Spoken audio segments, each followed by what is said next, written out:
Awesome. Thanks everyone for coming. I see some people coming into the room. Go ahead and go to menti.com and type in where you're tuning in from today.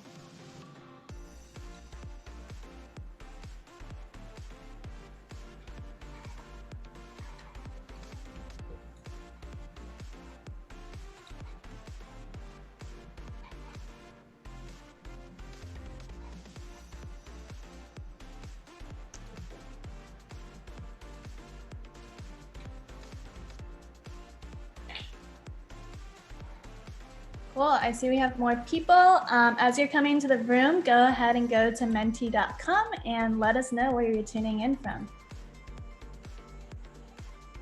Cool, so it looks like we have people from all over the states. Wow. Awesome. Cool. It is the fun thing about going virtual, isn't it? Yeah.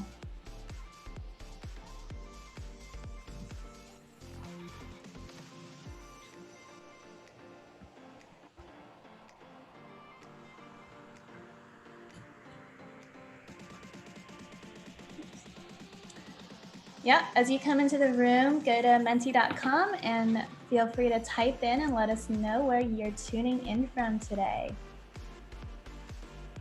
Cool, we got Vancouver, Toronto, some people from Canada, Mexico. Awesome.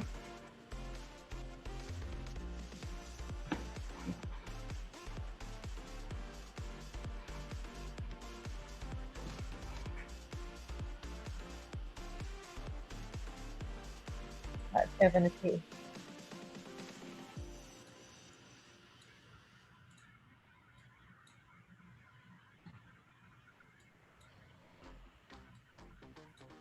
Awesome. Well, I'm going to go ahead and get us kicked off really quickly so that we can get started. That's so fun. All right, let's see. Okay, everybody. Welcome, welcome, welcome. We are so very excited to have you here. And welcome to Austin Design Week 2020, in case this is your first event by some chance. Wanted to give you guys some information just for this event to help you enjoy it, and also for the rest of the week. So first of all, my name's Candace. I know you can't see it, it says Austin Design Week, but my name's Candace Digby. I'm one of the co-founders of Austin Design Week and lead up the programming team and partnerships team here. You can connect with us and share your experiences over the week by tagging us on social media, and we really hope that you will. You can see some of these options for how to do that here. And then I also want to say a huge thank you to our sponsors and our partners. The only reason that Austin Design Week is able to happen is through these guys. We literally are completely volunteer run and all nonprofit. So they really make this possible for everybody and for the community. And finally, just one last quick thing before I turn it over to Kathy. We are going to drop in the chat some links for you all for how to get on Slack, how to get involved with the workspace, and where to find help and all of those good things. But then also at the end of this session, they will post the link for a quick survey. It's super short, but we would love for you guys to click on that and let us know what you think, how we can improve, all of those good things. And now I'd like to pass it over to our amazing host to get this started. So take it away, Kathy. Hi, so I'll be taking it from here first. Oh, sorry. Sorry about that. Thank you, Candace, so much. So my name is David, and I'll be your moderator for today. Please submit your questions through Menti throughout the talk and vote for your favorite ones, because we'll be going through these questions during the Q&A portion of our presentation. It should be in the chat now. Now that I've gone over the logistics, let's begin. Today, our speaker, Kathy, will be discussing how she approached designing for marginalized communities at Allied Voices and share some of the learning she had during the process. Very, very exciting. Kathy is a Chinese American who grew up in the suburbs of Maryland. As a product designer, she strives to make an impact in social justice issues like racial equity and restorative justice. Kathy graduated from Cornell University with her bachelor's degree in China and Asia Pacific Studies and her master's in information science. She's currently a product designer at IBM and one of the co-founders of Allied Voices. And now I'll hand it off to her. Thank you. Awesome. Thanks so much, David. So I want to ask you guys, what are you hoping to learn today? So go ahead and go on Menti. I'm curious, what are you guys coming into the talk for designing for marginalized communities? What kinds of things and topics are you looking to get out of this talk today? So I'm gonna give you guys a few seconds to go into Menti and type in your responses.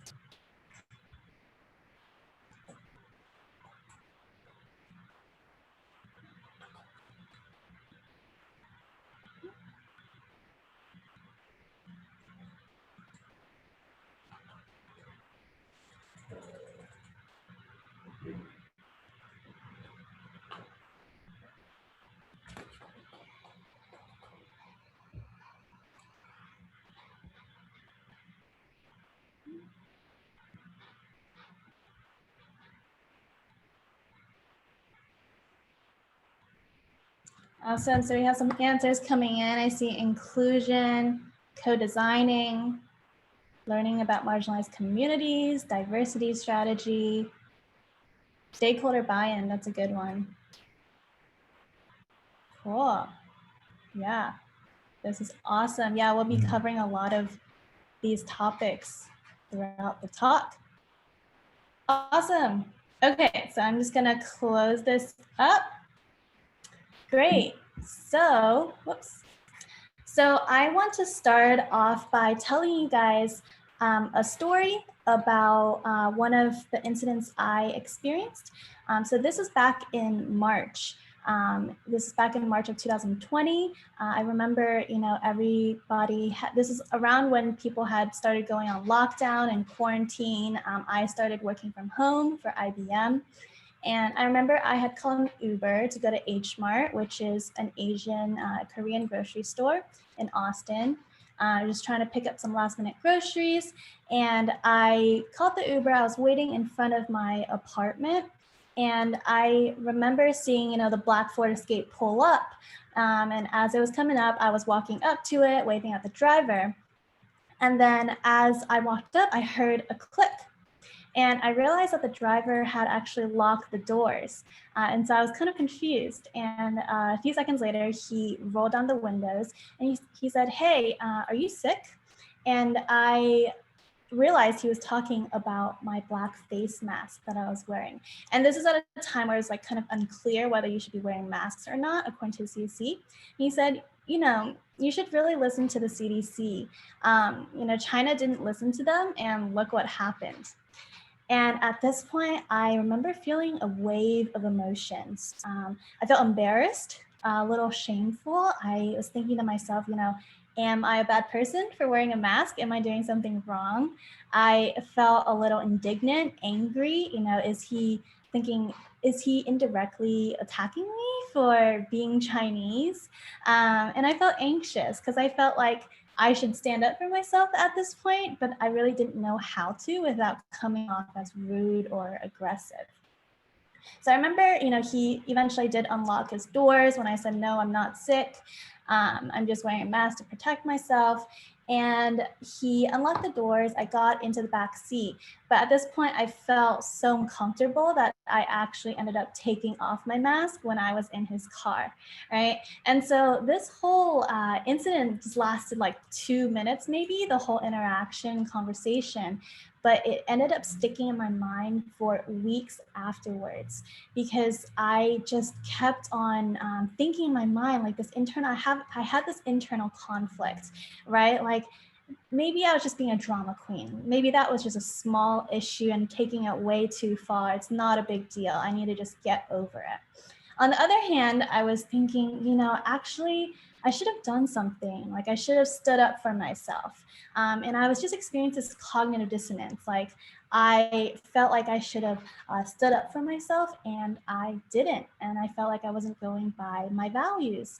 And so I just kept on going back and forth in these few weeks. And I remember wishing, I know that there are people who know how to handle these kinds of confrontations without, coming off as rude or aggressive. I definitely wasn't one of them. And I wished I could be. And so this is one of the things that inspired us to start Allied Voices. Allied Voices is a platform where you can go on to engage with and read stories of race-related incidents, such as the one that I experienced on the Uber. And you can learn how to respond appropriately to these race-related confrontations if you are ever in one. And so I want to turn it back to you guys and ask, has a race-related incident or microaggression ever happened to you? Or have you ever, seen one happen to someone else? So I'm gonna wait a few seconds for you guys to think that over, and you can go to Menti and answer the question there.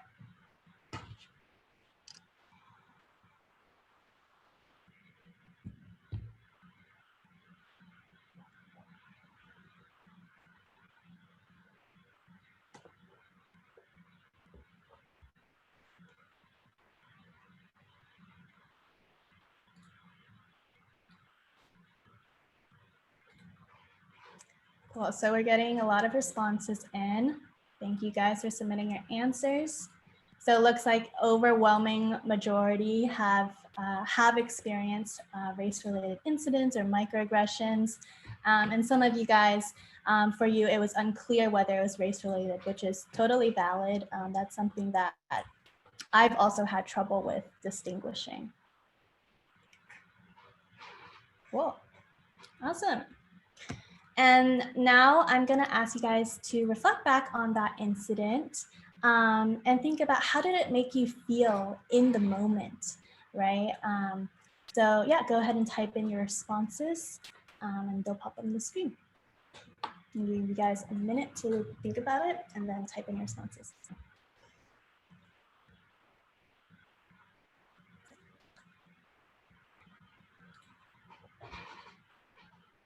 Okay. Mortified, angry, outsider, confused, ashamed. Yeah, we're getting a lot of angry, confused, powerless, confused at first and then angry, unwelcome, uncomfortable, minimized. Yeah, these are all totally valid. And these are all things that, people of color, racial minorities definitely experience as they encounter these kinds of incidents or microaggressions. Yeah. Yeah. Yeah, it's definitely easy to immediately feel defensive, on your guard, and feel like you have to say something. Yeah, cool. Thank you guys so much for sharing your thoughts and feelings about this. Cool. So in our research for Allied Voices, we did a lot of research to help us make design decisions along the way. And through our research, we found that 93.3% of our participants, they have experienced microaggressions, right? And this doesn't necessarily come as a surprise, especially if you are a racial minority. So we found that, for example, people said, I've gotten the where are you really from, right? And the way that this person framed their thought, right? I've gotten the where are you really from. It shows that, this is not a like one-off incident. This is something that happens over and over again, and she expects that people will recognize this kind of incident. We've also had people talk about childhood trauma, right? Like race-related incidents, like getting bullied because your food smells different, right? And this, results from people feeling like white Americans are the standard or the norm. And so your food or your culture, which might be from another country or another culture, that is outside of the norm. So therefore you're different, and that's not a good thing from their eyes. And finally, the overwhelming sentiment was that people said it feels normal in a way, right? And this is really unfortunate because you shouldn't have to go through your life as a racial minority and have to feel these so often and have it be such a constant part of your life that it almost feels normal, right? But this is the sad reality that a lot of us live in constantly. And so with this talk, I want to help you guys use a psychological framework. It's called Maslow's hierarchy. Some of you guys may have heard it before. To shape your own research and design for marginalized communities, right? So I'll be talking about this framework. I'll explain what it does and how we used it to shape allied voices, certain user journeys and use cases in our design. And therefore, I'll show you how to take this model, make it flexible, and use it for your own research and design. So first, I want to get us aligned and on the same page. So what is a marginalized community? And so a marginalized community is a group of people who, for whatever reason, are denied involvement in mainstream economic, political, cultural, and social activities. And so, for example, this includes racial minorities. And I think a good example of this, for example, in college, Greek life, right? Greek life is historically white. And so a lot of, recruitment processes that happen, today, they are not super friendly to racial minorities, right? There's definitely discrimination, biases against racial minorities. And so this is an example of social exclusion of a marginalized community. There's also people who have disabilities, right? There can be certain societal perceptions of someone who has a disability, right? If they, you might feel like an employer might feel like they're not competent as someone who doesn't have a disability. And this can affect their chances of getting a job, right? Employment opportunities. And this therefore excludes them from certain economic activities.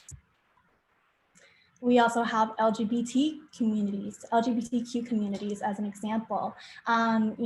Just a few years ago, they were fighting for the right to be married, right? The right for gay marriage to be legally recognized. So this is an example of political exclusion, right? And we also have homeless people who survive on very low income, right? An example of their exclusion is for job opportunities, right? You have to enter an address, a home address of some kind on the application when you're applying. And if you're homeless, obviously you don't have a home address. You don't have anything to put there. So that automatically precludes you from the whole process, the application process. And therefore that starts that cycle, right? Where you need resources to get a job, but you need a job to get resources. And that puts homeless people who survive on very low income at a huge disadvantage economically and from an employment perspective. And so today I'll be specifically talking about racial minorities, but for allied voices, we specifically started out with racial minorities, but we do plan on expanding to other marginalized communities. And then the other reason I'm specifically talking about racial minorities today is because I want to show you this case study of how we design for racial minorities, and then you can generalize and use that flexible model to apply it to other marginalized communities.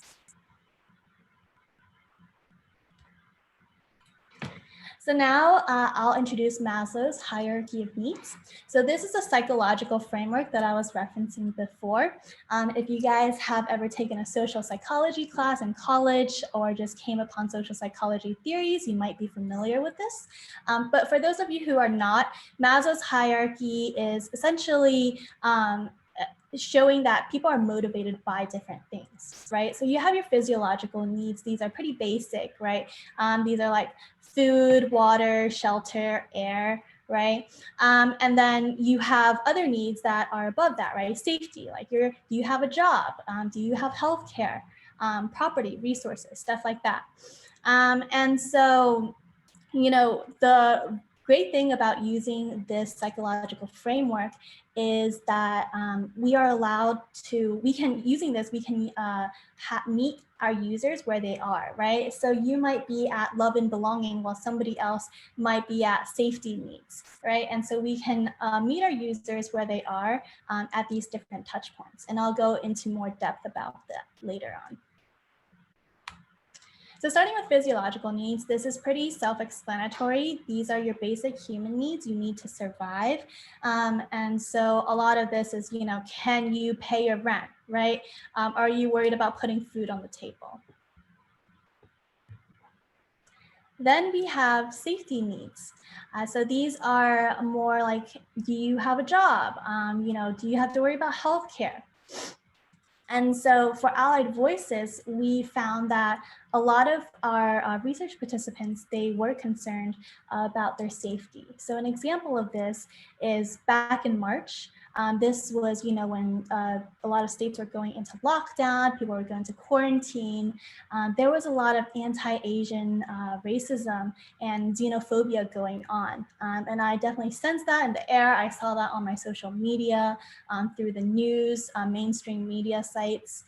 And so I remember seeing, scrolling on Facebook, and I saw, you know, some of my friends were concerned just to like, were scared to even just go out to do grocery shopping, because they were scared that, you know, they would be harmed or that people would judge them, right? So just being scared to just go out in the street and walk around in your neighborhood, that was a really real fear for a lot of, you know, Asians and Asian Americans at the time in March. And so with this, we wanted to design for this core user need, right? To help people feel safe, to help people be more aware, at least, of their surroundings. And so with Allied Voices, as you can see here, you can type in your location, whether that's your city, your zip code. Here we have Austin, and you can search up, you know, the race-related incidents that are going on in your neighborhood. And this at least gives you a little bit of visibility and transparency and awareness into your current geographical landscape. And so we found a lot of users actually directly went to search up their location because they were really curious about what was going on.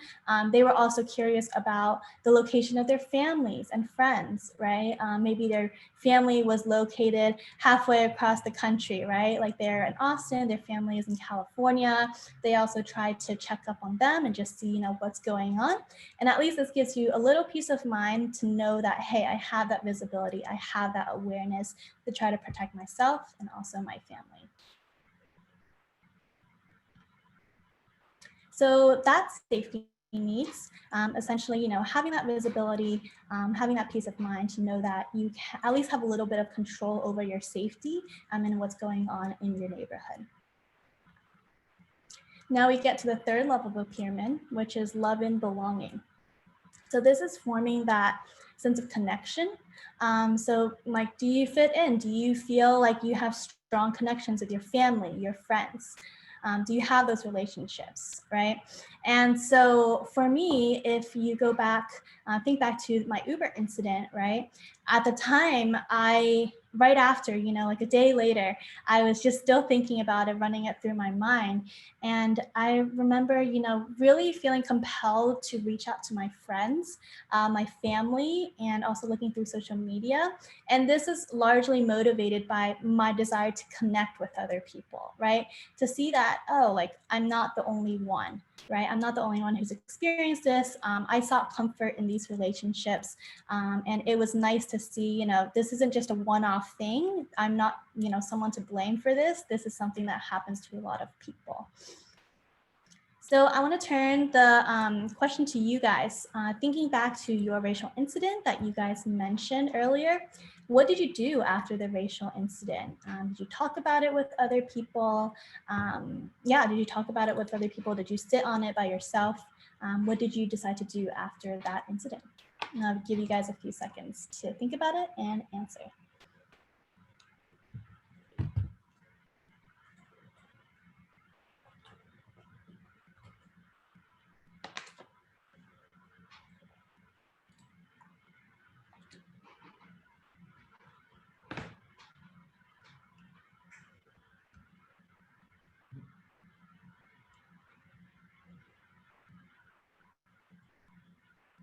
Yeah, I see a lot of, you know, sitting on your own, thinking about, you know, what you could have done.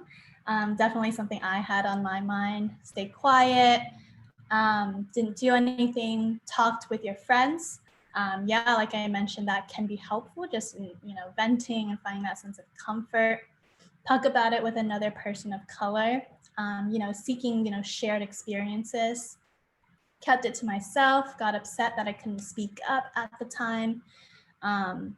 It creates that cognitive dissonance, right? You're like, you have certain values, but you weren't able to, speak up for them.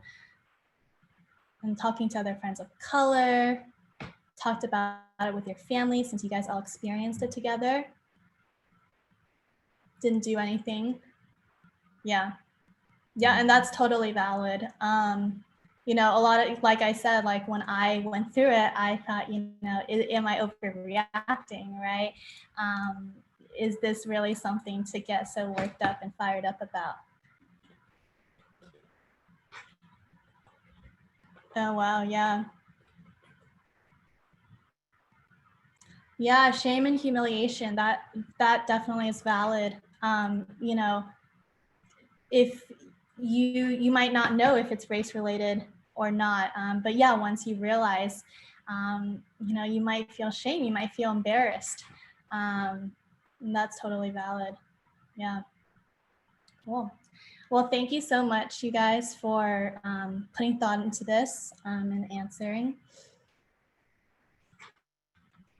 So when we talk to our research participants during our research study, we found that, a lot of people actually didn't talk about this. And I think that's a pretty common occurrence, right? Either you don't think it's a big deal or it just feels really uncomfortable to talk about it with other people. It's so personal. You have to be so vulnerable, and you definitely, emotional stakes are very high, right? On the other hand, when people did talk about it, they found it helpful to be able to relate to others. And so, for example, like people go on social media, right? Like on TikTok, which I go on all the time, people will share their experiences for race-related incidents and microaggressions, how they dealt with it. And a lot of people, watch this. There's definitely an interest in it because so many people relate to it. Other people mentioned, someone mentioned, he thought a friend was joking around, but he felt uncomfortable to the point where he went online and searched up articles about structural racism, right?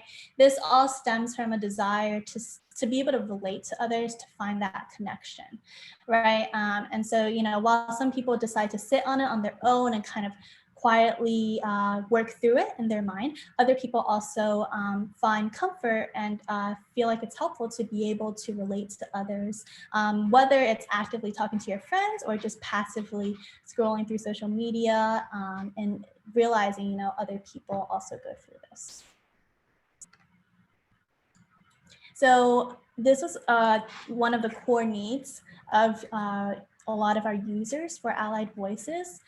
They wanted to know, like, they're not the only person who's experienced this, right? And it was very helpful for people to realize, oh, like, it's not necessarily my fault, right? And a lot of from your answers, a lot of people mentioned shame, embarrassment, humiliation, right? So that is totally valid to feel that at the outset, right? But after being able to talk about it with other people, a lot of users mentioned that it was helpful to realize, this isn't just about me. I just happened to be there at the time and to be a victim of this at the time, right? And so they found it helpful to realize I'm not the only one. This is a universal experience for racial minorities, and they've sought comfort in this. And so that's why we want, on Allied Voices, the platform, we want to share with people these stories, right? A lot of times people don't share these stories because it is uncomfortable.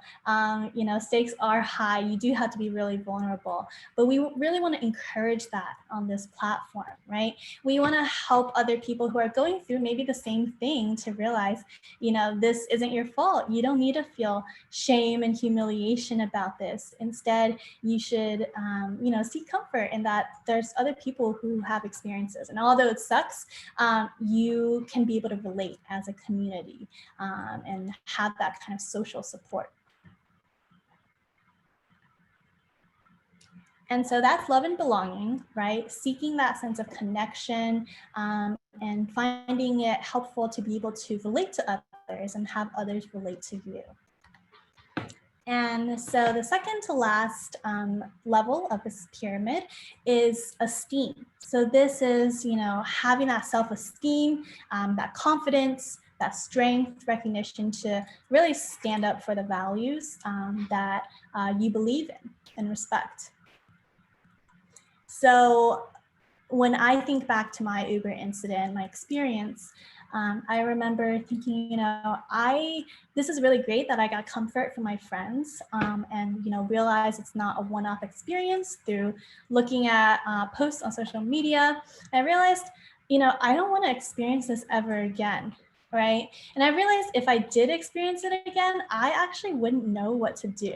And so that would send me kind of into this loop, right? I would go through a microaggression or race-related incident, and then I would, sit on it, maybe complain about it, vent about it, and then I wouldn't know what to do. And then if this happened again, I would just go through the same exact negative cycle, which really sucked to think about, right?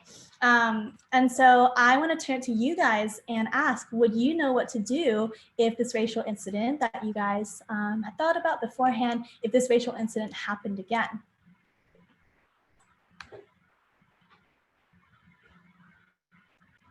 I'm going to give you guys a few seconds to think it over and put in your responses.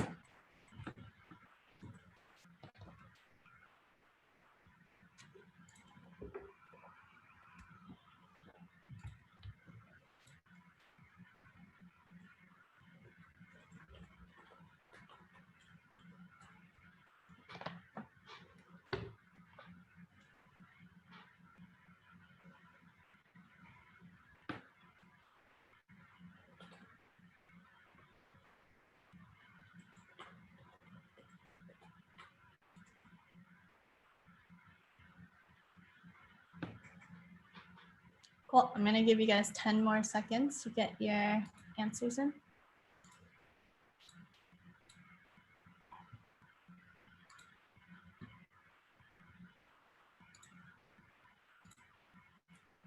Okay, so it looks like the trend here is that a lot of people still don't know how to handle it, right?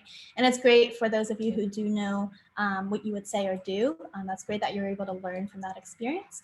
But it looks like a majority of you guys still don't know how to handle it, which is a very common experience, right? You go through this and you kind of just don't want to necessarily talk about it, or you just don't have the resources, right? To be able to even know what to do if it ever happened again. Cool. So our participants, a lot of them also mention, they wouldn't know what to do if this ever happened again. So similar to you guys, it's hard, right, to have the resources and know exactly what to do in a situation in the future. But they did find it helpful to learn from other people's experiences, right? Because they didn't know what they would do, they found it helpful, maybe other people's experiences will help inform their decisions in the future. So someone mentioned, it would help me in the future by recognizing it at work or seeing if I'm discriminated against, right? I know someone mentioned something happened to them and only later did they realize it was race related, right? And I don't think this is a unique thing.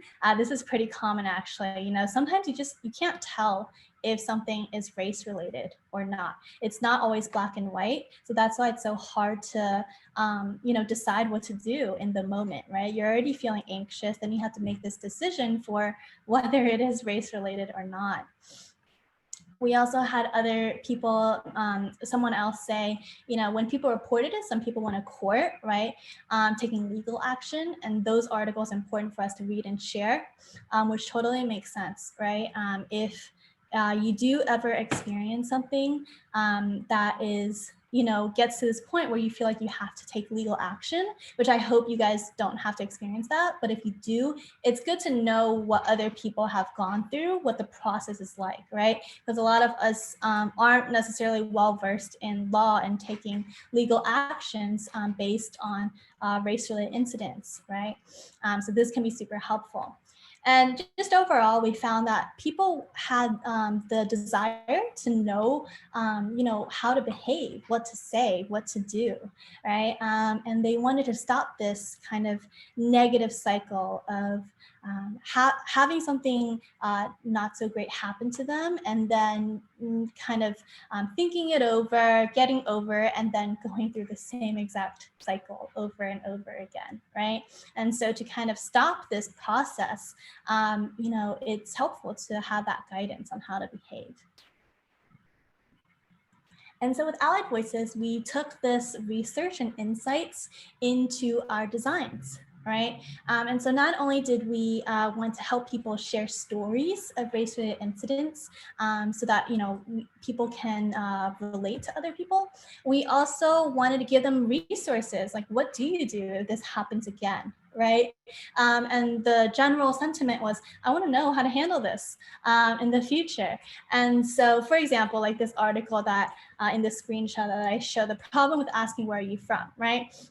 Before reading this, I couldn't necessarily voice like why it felt so uncomfortable when somebody did that. But to be able to be equipped with the language and the rationale for why certain things aren't okay, right? And be able to know when to call it out and know what to do, that can be super helpful, right? That can really change the way that you go into these situations, right? You go from a place of feeling anxiety and dread to maybe, feeling poised, feeling prepared, even confident that you know how to address these issues.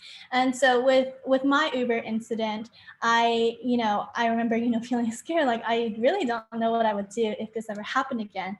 I read on social media a post in a Facebook group about someone who had experienced microaggression, and it wasn't necessarily the same exact thing, but it was really simple. He just said, I know your intentions probably aren't bad, but I just want to let you know that this isn't the most appropriate thing to say, and here's why, right? And that really gave me the structure to know what to say in the future. Right? And it gave me a kind of peace of mind, like, hey, if this ever happened again in another form, I would at least kind of be prepared and have the language and the rationale to go forward and stand up for my values, right? Stick up for myself, stand up for myself. And so that's Esteem, right? So having, a lot of times when you don't, a lot of people in their responses mentioned that when they didn't stand up for themselves, it felt really bad, right? To not be able to stick to your values.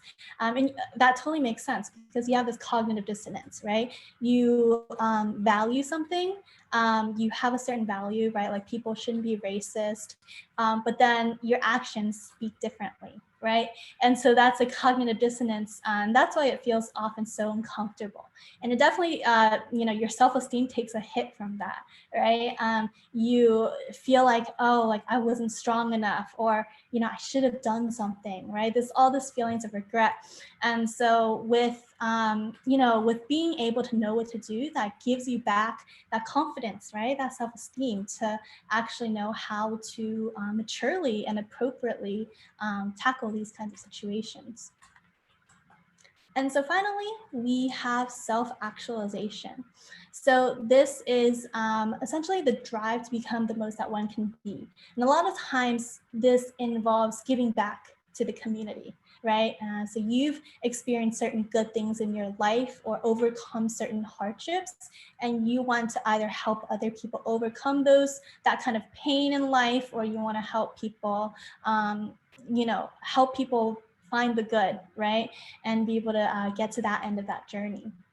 So at this point, personally, I remember I had learned from a very difficult, emotional, and vulnerable journey nonetheless.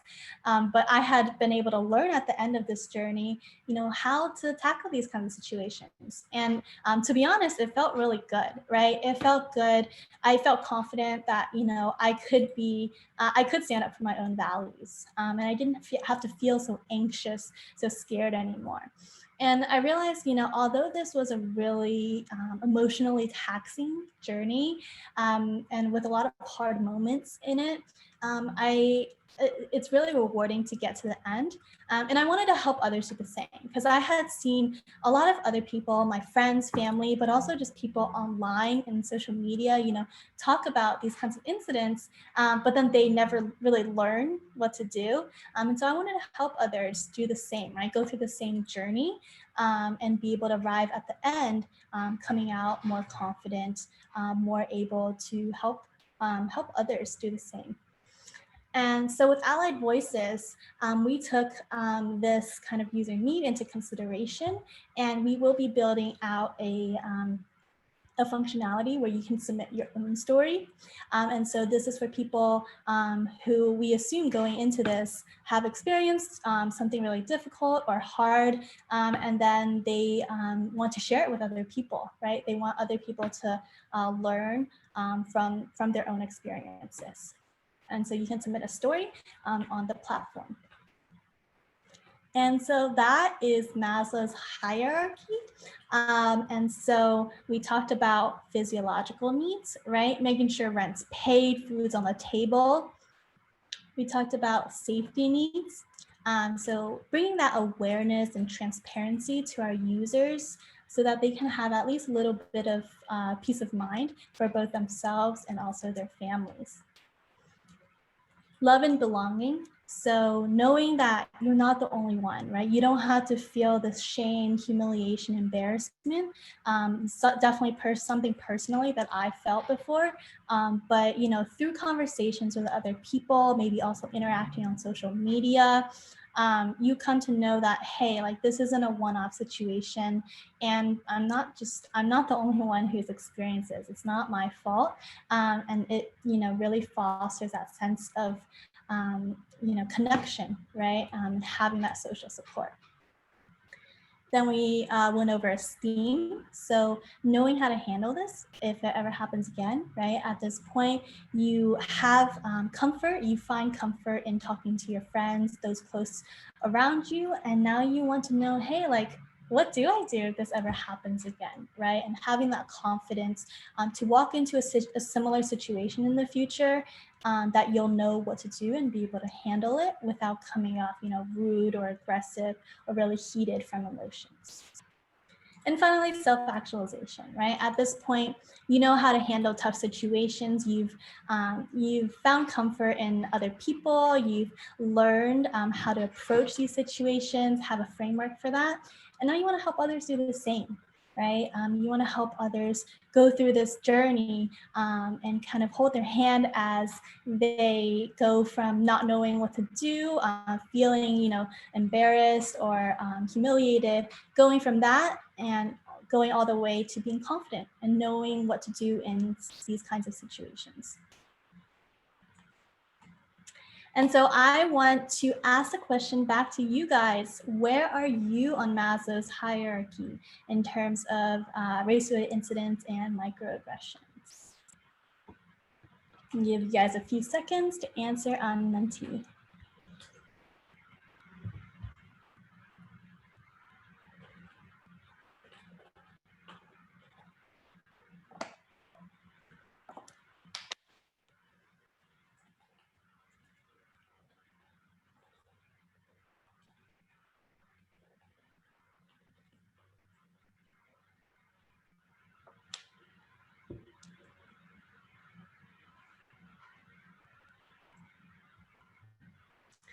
Well, I'm going to give you guys 30 more seconds.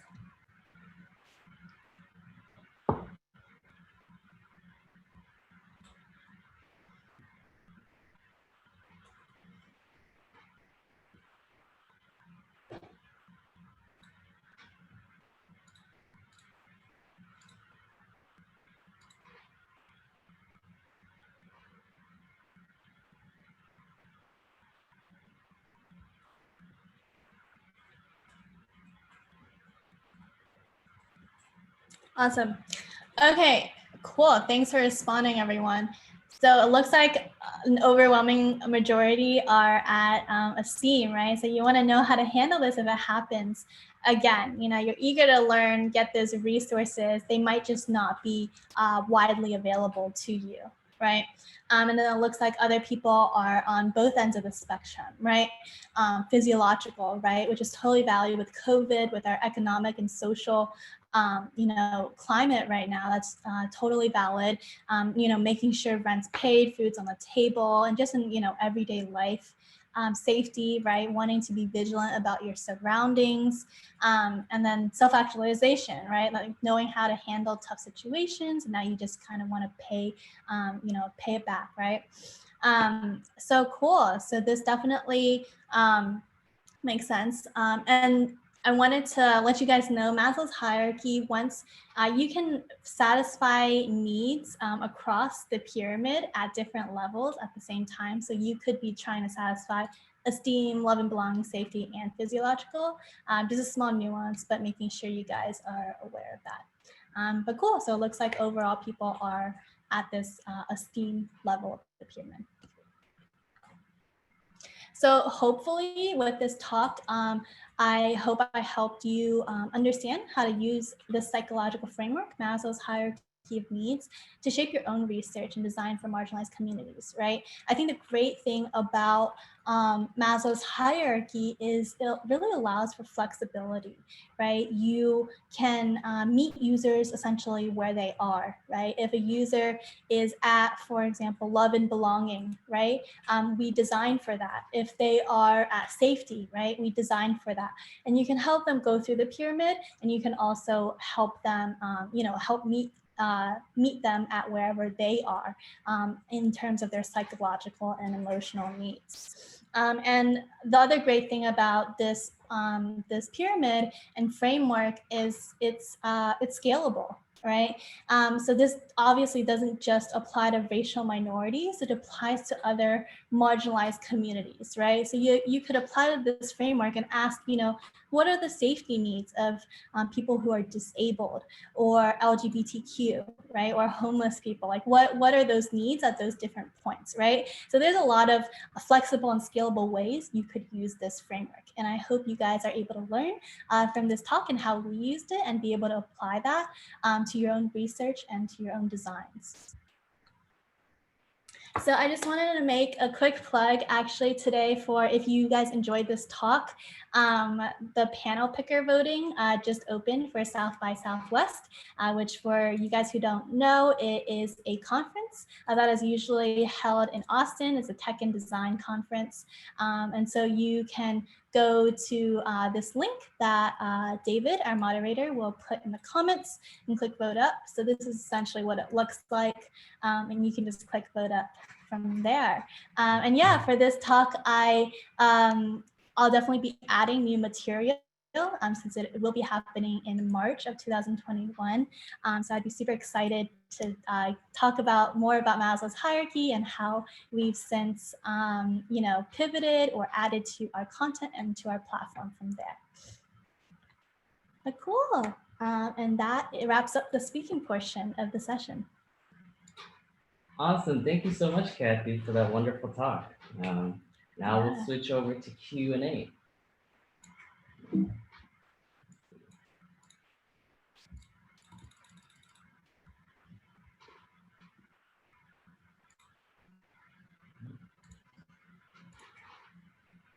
Sorry, just a bit of technical difficulty.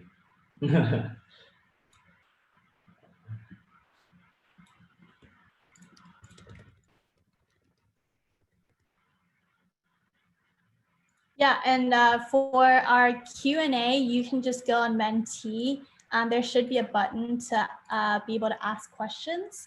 And so you can also look at other people's questions, vote on their questions, and we can answer from there. Thank you so much for the comments in the chat. It's been very great just talking to everyone. And yeah, it's amazing. What is the code for Menti Q&A? So I think we're having an issue with the Menti. Oh. It should just be this. Sorry, give me 1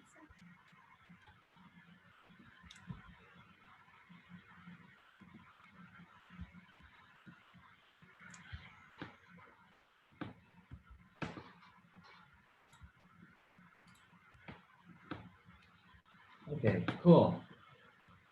So the first question, how might the approach of sharing stories be helpful in equity facilitation? Oh, wait, actually, sorry. Let me, okay, hopefully it works. Okay. Sorry, just getting technical stuff sorted out. But okay, how might the approach of sharing stories be helpful in equity facilitation? So I'm not super sure what you mean by equity facilitations. I assume that's like discussing like race-related. Yeah, I'm going to make the assumption that it means race-related, discussing race-related incidents, and helping maybe victims of microaggressions, go through that experience. I definitely think this would be super helpful in terms of sharing stories and being vulnerable. I think the super important part is creating a space where you feel like you can be vulnerable. I think that's not always easy to do, and that's why a lot of us reach out to friends or family for comfort, or passively go through social media to find relatable content. But I think if you can create that space, almost like a social support group, or a community where you really facilitate trust, then the approach of sharing stories can be really, really impactful, not just in helping people relate to each other, but also learning like, hey, like what did you do in your situation? And how might I be able to apply that in my situation? So yeah, hopefully that answers that question. So many great questions. You can vote for the questions you like in the Menti platform. So this one is very popular at the moment. How do you see this framework improving experiences we use on a daily basis? For example, what might Uber have done differently to support you when you encountered the microaggression? Yeah, this is a great question. Okay, so how do you see this framework improving experiences we use on a daily basis? Yeah, I think this framework can really help bring awareness. First of all, I'll just start there. It'll bring awareness. A lot of, Allied Voices began as a data visualization of different race-related incidents in your area. And I know some people who aren't necessarily racial minorities, they might not even be aware that these things are going on every day. So for example, going back to my Uber incident, right? Some people just might not even be aware that this is a thing that actually happens to people like on the daily, right? And so I definitely think, bringing awareness, this will help other designers as well, being able to act on this kind of awareness. And then also, yeah, I think being able to first be aware and then be able to relate to other people, learning how people can, work to better improve, or like improve their own reactions to these kinds of things. I think that could be super helpful to help designers on a daily basis, right? A lot of us design products in tech or whatever industry for consumers. And so that could be really helpful in that aspect. And then the second part of the question, for example, what might Uber have done differently to support you when you encounter the microaggression? Yeah, this is a great question. Definitely something I need to think about more. But I think from a design perspective, with the app, I think it actually might have been helpful if I were able to maybe provide feedback or commentary, and not necessarily just, like I know you can rate your driver afterwards. I didn't want to do it in a way where the Uber driver would necessarily be negatively impacted. I didn't want to punish them. I also didn't actually assume any malintent. I assumed that he had overall good intentions, right? He wasn't trying to be harmful with it. So I think it would have been nice if Uber maybe provided, like a way for me to, include my feedback on that, right? And that experience. That would have at least, without punishing him, that would have at least given me a space, opportunity to speak up, and feel like that I had stood up for my values in that specific situation. Yeah, that's a great question. Awesome. I guess the next question, just because it's a quick one, was this event recorded? And if so, will it be posted online? So I think it is recorded. Yeah, it is recorded, and it should be posted online. I'll check with the organizers, and yeah, it definitely is recorded, and I'll definitely be able to make it available to everyone who's here. Okay, so the next voted question, while working through user needs for the Allied Voices initiative, did you ever experience any emotional blocks? Yeah. Okay, so just to read that through, while working through user needs for the Allied Voices initiative, any emotional blocks? I think, I assume this is you're referencing emotional blocks from the user's perspective. And I think like a lot of times when we did interview, so what comes off top of mind is when we did interview users, we had to make sure that we were really providing a safe space. First of all, because some of the users, we didn't know personally, right, or anybody on the team. So first, creating that emotional space for users to trust us and say, and we had to be super careful because people are sharing very vulnerable stories, right? And a lot of the content that we were, a lot of the stories that we heard from people, people actually didn't initially just come off and tell us the actual story. A lot of times it took a bit of like, asking follow-up questions, right? And which totally makes sense because people are sharing very vulnerable part of their lives. So yeah, I think to answer your question, it's definitely creating that environment of trust and safety is imperative in terms of conducting user research. And so in terms of emotional blocks, one of them is just, encouraging people to be vulnerable and understand that this is a hard process for a lot of people because they're still processing through that trauma or through this incident that they're living out again in their minds. Awesome. I guess we can get one last question in before we close out. Okay, how can people who haven't experienced race-related issues better empathize with those who have? Yeah, for sure. So how can people who haven't experienced these issues better empathize? So I think listening, I think a lot of people say this, but it's common because it's true, right? I think, as an Asian American, I've definitely experienced microaggressions, but I can also relate to this because, I can't also relate to the Black experience, right? And so a lot of things that I've done are just to attend talks about allyship, reach out to to my friends who are Black, or ask them for their experiences if they're willing, if they have capacity and are willing to share, and also be willing to sit with that feeling of guilt, right? Or yeah, that feeling of guilt, like you have contributed to a system and lived in a system where it creates these race-related issues and microaggressions, right, that other people have to suffer through. So be able to sit with that guilt emotionally and know that that's a valid feeling to have, but then use that to propel yourself into action, right, into helping and practicing allyship for racial minorities. Very awesome. Well, thank you everyone for coming. You guys were an amazing crowd and like amazing comments and so fun talking to each one of you in the chat.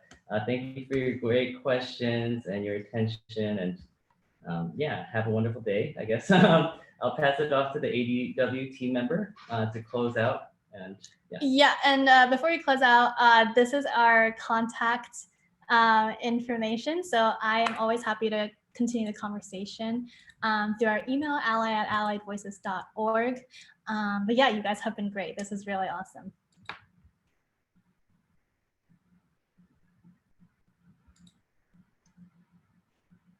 Oh, and I think that, yes, there's a feedback survey that would help us a lot. So if you have some time, it should take about 2 minutes to finish. I'll post the link or the team member will post the link? Yes. Awesome. Thanks, everyone. Thank you so much. Thanks for coming.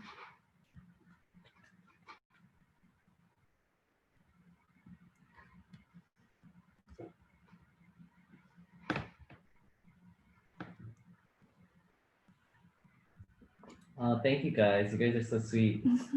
Amazing. Our site is under development right now. We're gonna kind of push for faster development, I guess.